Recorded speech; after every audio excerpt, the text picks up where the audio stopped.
I'm resetting the NHL to a fantasy draft and we'll be selecting 20 players for my team. For today's challenge, I can only select individuals who played college hockey. After all my choices have been made, we will assemble the lines and simulate through the franchise mode with the hopes of winning the ultimate prize.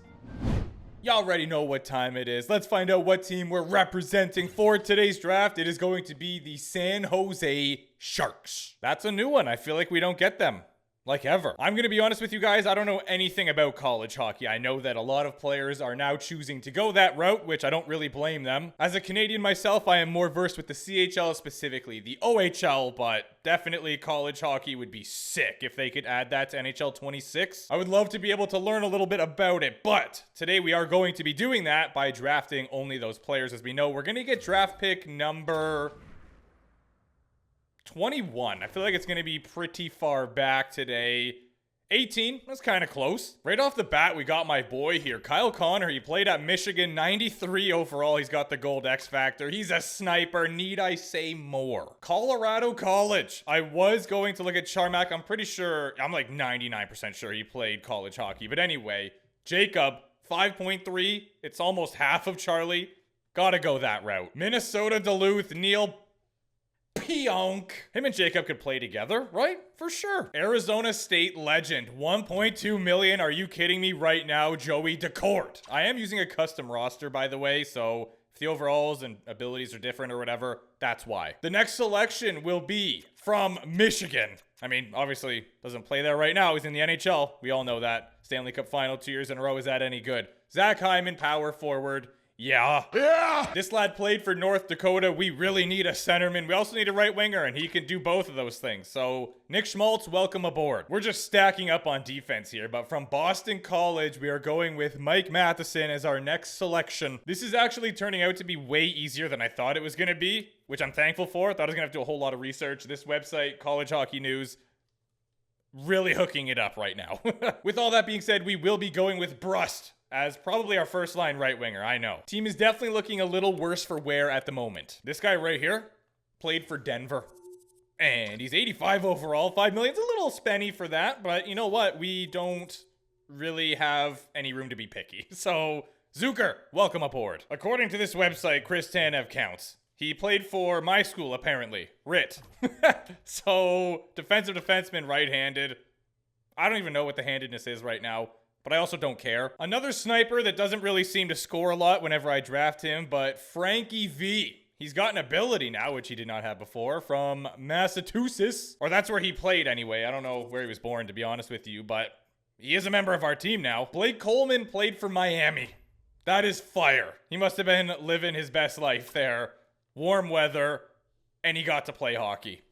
Sounds pretty lit to me. I honestly think I'm going to try to save goaltender for the last pick of the draft. This will be our second selection from Notre Dame. I don't really... he might be a third liner. He's 84 overall. We'll see. But yeah, the whole chemistry thing for this team, going to be interesting. I'll tell you that much. All three of these guys right here we can draft, and I honestly would like to have all of them on the team. I don't know if cap space, we're going to be cutting it close, but Coyle and Kerfoot, both eligible. Alex will be our first player from Harvard.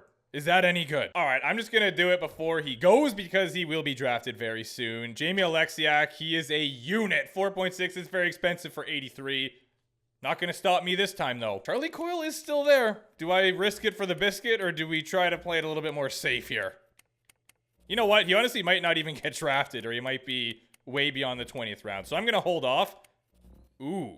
I don't love the fact that he's a playmaker at 83 overall, but definitely noted. This is more like it. Played for Minnesota, Nick Bjugstad, power forward, 2.1 milli. We can do that. We're actually big chillin' for handedness. We just need a right-handed defenseman, but it's going to be on the last pair anyway, so honestly, I don't care that much. 2.3 is fine. I was trying to find a right-handed defenseman that wasn't a defensive defenseman, and Jeff Petrie fits the bill, so...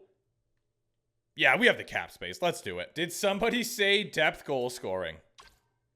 I'm not going to do it. I could, but I'm not going to. Garnet Hathaway played for Brown University.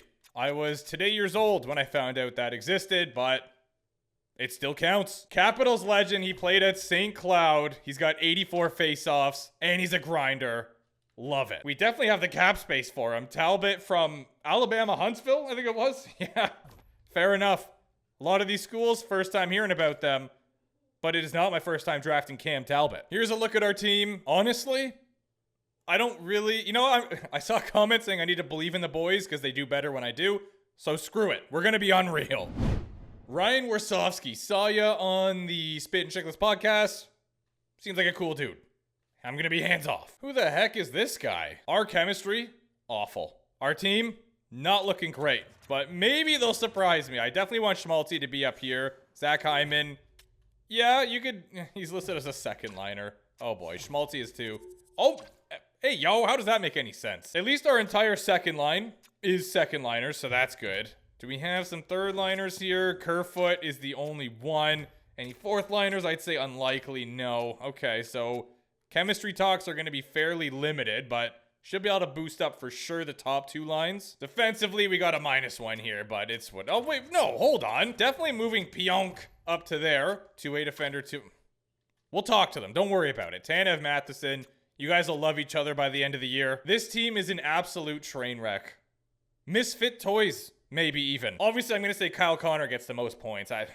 How many? Good Q. 77. And I will optimistically say this team gets 42 wins. With that being said, it is now time to try and talk to these lads. Wish me luck. I would say we had a fairly high success rate there, but there are 5 players that weren't about it. Holy crap, we just started off the year with a 10-3 win. Will this team be good enough for the playoffs is a question, but you know what? Right now, they are pleasantly surprising me. That pleasant surprise kind of quickly turned into a bit of a... I don't know. Managed to break through with a couple more players, but a few of these lads are being pretty stubborn. That's a big win. Now, once again, I have been told that this game seems to love underdog stories, so I would say that our team probably doesn't have a whole lot of expectations, which might be why we're doing decently. Will we get absolutely deleted in the first round of the playoffs? Maybe. But right now, it definitely looks like we're on pace to make the playoffs, which is all you gotta do. Once you're in, anything can happen. So we just gotta get there. There you go, Neil. Kerfoot is the last guy here. You went to Harvard. We get it, bro. Unbelievable. The Detroit Red Wings have canned Todd McClellan. GG no re. Right now at the trade deadline, we are 3rd in the division, which is super solid. I also think our division is super strong because we'd be 2nd in that division, nearly 1st. Just buy in. Just buy in. It's that easy. It really... Oh my word, this guy. I am going to keep trying. All it's going to do is probably bump this third line up to a +1. But anyway, we got a +4 on the first line now, +3 on the second. Not bad. This is where the big change happened. We were a -3 on this first pair. Now we're a +3. So that is a big difference of 6. Quick maths.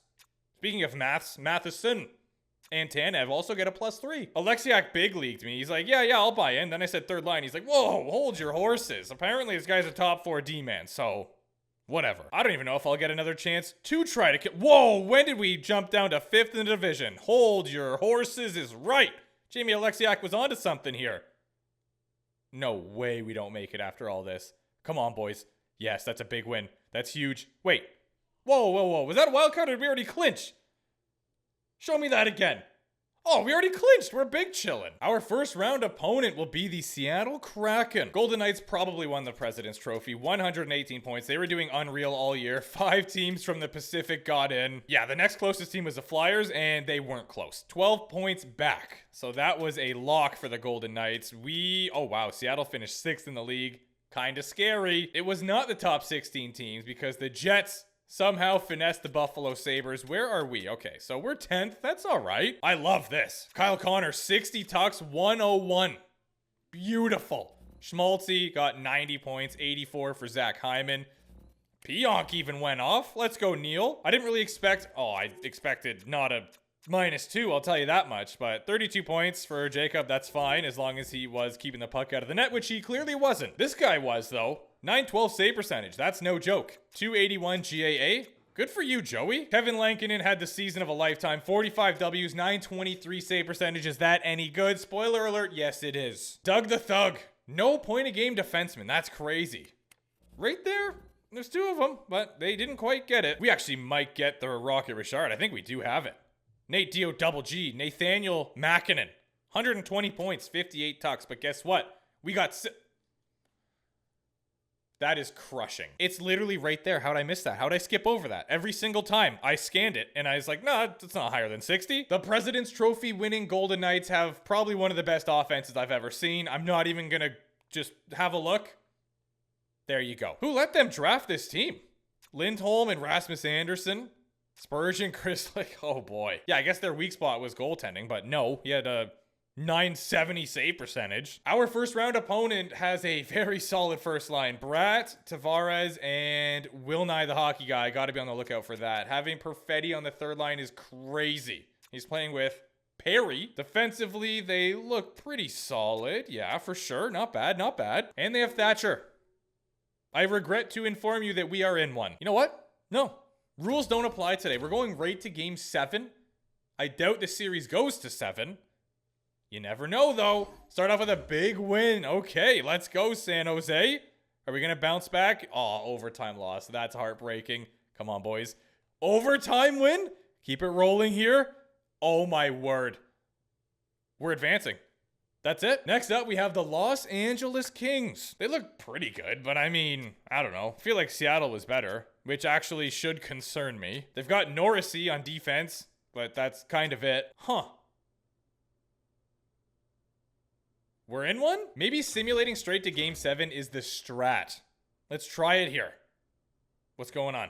That was really weird. Okay, nice. Yo. Are we about to go to the conference? What is happening right now? Apparently the college lads know how to dig in. But we have our conference final opponent here. For Hagee, we got to get our revenge. This guy took the Rocket Richard right up from under us, and I won't stand for it. Weird defense. Like, really weird. They have 3 super solid players right here, and then it just drops right down. Once again, we're in one. The Game 7 strat's working, so I'm going to keep rolling with it. Huge dub. Huge. Come on. No, don't do this to me. Oh, yeah. Oh, yeah. The Broad Street Bullies. They've got Hurdle, they've got Pettersson, and they've got Nikita Kucherov. You kidding me? Kempe on the second line, pretty scary, playing with Patra and Coronado. Nice. Defense, they've got 2 really solid guys on the right here. Their left, not as strong. And this is their goaltender tandem. We're in one. I can't break it. I know we probably want to watch the celebration and all that good stuff, but I can't do it. We've been doing this the whole way through, and look where it got us. Up to game 7 we go. Can we take down...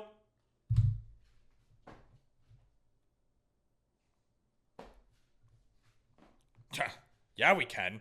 Yeah, we can. What a run from the lads. Kyle Connor, 23 points. That's not a lot. That's not a lot. But does it matter? No, got the job done. You know it is a lot. 22 points in 20 games from a defenseman. Neil Pionk. Big turnaround from the regular season. Love that from you. And he was a plus 16. Tanev. Yeah, not bad. Joey Decord lost 4 games the entire playoffs. He had a 914 save percentage. He was phenomenal. Connor Hellebuck definitely had his guy. 923 save percentage. The boys just couldn't get it done in front of him. We had the top 2 for defensemen. Just saying. Oh, Alexander up here. 9 points, 22 games. I mean, it's not phenomenal. Leon, you tried so hard and you got so far. But in the end, it didn't matter. 26.4 shooting percentage. He had the most points in the playoffs with just 17 games played. But guess what, pal? We are the champions. To be honest, he should probably still get the Conn Smythe, but he won't. It's probably going to go to Kyle Connor, to be honest with you. The Art Ross goes to Kucherov, but the combo is broken up because Nate Dogg gets the heart. The Norris will go to Quinn Hughes. Wait, he was like 3rd on the list for points, so that's pretty cool. Nice to see. Jacob gets the lady... Is the game broken? For some reason, it's showing all the players on their original team, so I don't know what's up with that. But anyway, Bedsy with the Calder Memorial. McDusty. Ha. Never mind. There we go. Now we should get the proper trophies. That really confused me, but anyway, the Art Ross, yeah, I don't know. Took me a minute, but I figured it out. Nate Mack gets the Art Ross, Panarin with the Hart, so it's still split up. Miro gets the Norris. I don't even know where he was for points, but congrats to you. Lady Byng awarded to Panarin, Cutter Gauthier gets the call there. I feel like that's the first time I've seen that. Oh, Neil Pionk with the Conn Smythe. Lankinen, Vezina, probably the Jennings as well. Yeah, he was unbelievable. Sealer awarded to Bill Masterton. I actually almost took him. He was on the list, I believe. Ferraro, your Jack Adams recipient. I guess they... What? Maybe in the roster update? I don't know if that's possible, but obviously Torts doesn't coach that. Anyway, Crosby, Selke winner because who else? Panarin, one more. And Leon Draisaitl, he robbed us of the Rocket Richard, but he couldn't rob us of the Stanley Cup. Here is your playoff tree. Just so you know, we didn't go to 7 games one time. And we swept in the Stanley Cup Finals. What a squadrant. That was a run and a half. Thank you so much for this draft idea. I don't think I have the comment yet, but hopefully I can go back and find it. But if not, you know who you are, and I appreciate you so much. So thanks for your ideas, guys. And keep them coming. We couldn't win a Stanley Cup to save our lives, but now look at us. Who would have thought? Not me.